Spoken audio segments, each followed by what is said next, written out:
Hello and welcome to the Official Watchers YouTube channel here at Jardin du Mayfair, heaven on earth for the watch enthusiast. I am so excited to finally be bringing you a Patek that I've wanted to review for so long. Now you may notice it's not on the table with me here today.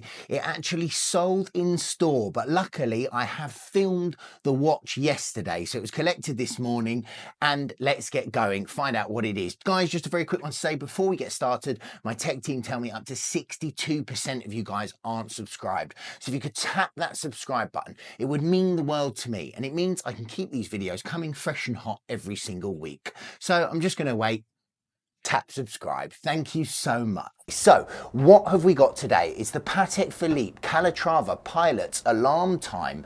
It is a incredible watch, 5520 RG. If you saw at Watches and Wonders, I said it was my favorite release of the year and I'm sticking with it. I love this piece. So I am absolutely delighted to finally get my hands and eyes on this one. I first saw it through security glass at Watches and Wonders in 2024, and I have been more than slightly obsessed over it ever since.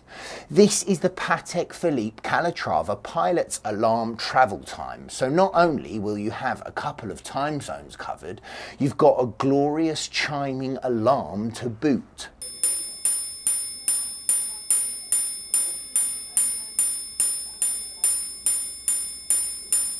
It's a 42.2mm piece, just under 12mm thick, with a lug-to-lug width of 51mm, which is a perfect size for my 19cm wrists.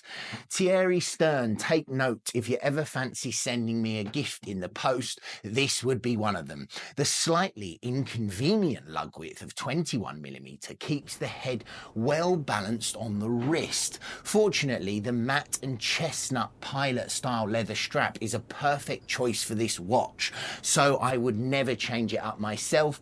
It's the perfect strap for me. It goes with the dial beautifully. Now, at first glance, if you're a watch fan, you'd identify it as a pilot's watch. You may even clock it from a distance as being a Calatrava pilot's watch, but unless you live and breathe watches, it's unlikely that you'd immediately associate it with being a Grand Complication, with a retail price that could buy you a house in some parts of the country. It is only on closer inspection that you find little details to give the game away. That is likely the king of the alarm pieces, and really, isn't that part of the enjoyment? For me, it certainly is. One definitely not little detail is the series of 4 lockable pushers surrounding the watch case. These are used to set local and home time, plus the alarm function. The buttons on the left are marked with plus and minus signs. These are pushed to adjust local time and jump the hour hand forwards or backwards. That's plus or minus.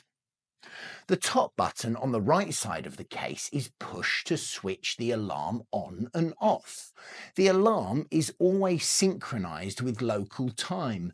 Note that when the alarm is on, the cutout of the bell below 12 on the dial shows in white. The alarm has a day and night mode for AM and PM setting. This is shown in a circle beneath the alarm time, with AM in white and PM shown in blue. This follows the same theme as the day-night indicator for local and home time, with cutouts at 3 and 9 on the dial. Now guys, I'm just going to say this. Instead of in this video going through the whole setting process, I've already done that in the 5520p. It's the platinum version of this watch. So if you want to get really in depth on the setting process, I've done it on there. So it seemed a bit crazy to do it twice and make the video really long.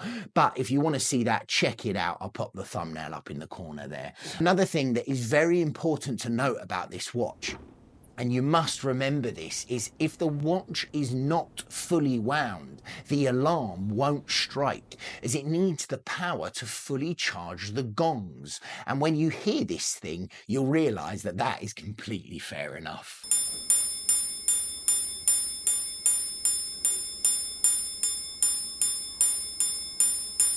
Taking a tour around the rest of the watch, the 42mm case is fully polished rose gold and has a broad bezel, broad lugs, so it wears really well, and you can tell that's why it's right up my street. I love big pieces that show out, and this is one of them. The dial is an attractive charcoal sunburst which tones well against the warm gold and features beefy blackened gold applied numerals, which have got a fantastic dose of lume. These things are very legible under any conditions. The rail track minutes around the outer edge of the dial give it quite a vintage vibe, which really sings and rings my bell. Sorry, I had to get a cheesy alarm related gag in there. Patek made a dedicated movement exclusively for this model. It took 5 years of research and development, which again is completely understandable given that this is a completely new mix of complications. It has 52 joules and a matching 52-hour power reserve. It has all of the cutting-edge Gyromax, Spiromax, Pepsi-Max innovations and is accurate to plus minus 2 seconds per day after casing. Most mechanical alarms through the ages have been very useful but dreadful on the ears, if you've been able to hear them at all. Usually they sound like you've trapped an irritated wasp and offered a dull and persistent buzz rather than anything more appealing. This is where the 5520 RG really hits the stratosphere. It has a loud, clear and musical chime very similar to that of a minute repeater. The alarm will continue to ring for 40 minutes unless you stop it earlier, and I suspect that until the novelty wears off of its wearer, that you would usually let the chimes run just for the grin factor alone, and I'm telling you, it's massive. The whole watch is just about an absolute peach, and one in my opinion that doesn't get nearly enough hype given that it's so well executed. Quite genuinely, if I had the beans for this beast, its competitors wouldn't get a second glance.